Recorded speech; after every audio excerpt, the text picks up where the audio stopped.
Hi everybody, Anita here. Today I have a layered mani to share with you, so let's get into it. To start with this mani, you'll see that very sheer coat of Lacquer Lust that I put on.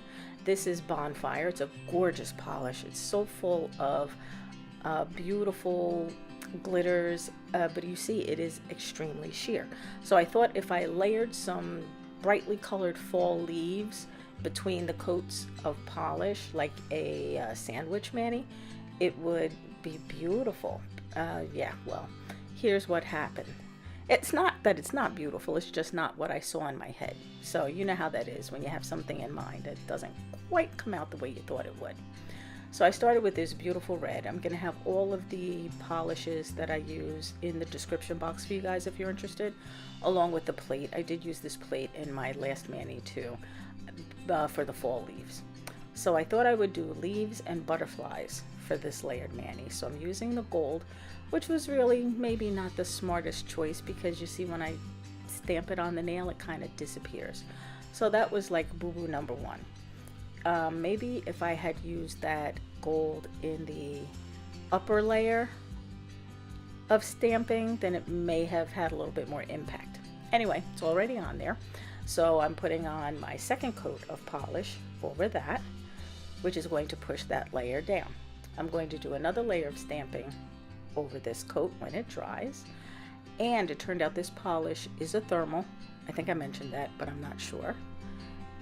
And it still had like a tiny bit of the thermal quality left to it, so it kind of looked a little bit darker around the edges of the nail. And that was like a little bit unexpected, but not totally. So since I did not film me putting on the next layer of stamping, which was the yellow leaves and the white butterflies, I will show you me putting on another layer of polish. And I'm sorry about that. I just thought I hit the record button and I didn't, and it was already on there. So you just keep moving forward when those things happen. So once I got this layer on, I could have stopped right here. And I think if I would have stopped right here and just put my top coat on, then I would have been pretty satisfied with it. But, you know, I didn't. So I went for one more, and I think what I did was I think I did it a little backwards. I think had I put that bright white as the first layer of stamping, it would have been able to peek through the other layers of polish as that color built up, as well as the butterflies. So what I tried to do with the white was put it generally in the area where that background color was, those other leaves, and that then would become like more of an enhancing background color. That was my plan anyway. I'm not so sure I executed it well, but I have to say this plate stamps beautifully. If you can see the detail in the leaf and the little butterflies, it's a really beautiful plate. So anyway, this is it. I put on a final layer of nail polish, and I did put on a no smear top coat. So when I put my final coat of nail polish on, it smeared my stamping polish, which kind of aggravated me a little bit as well.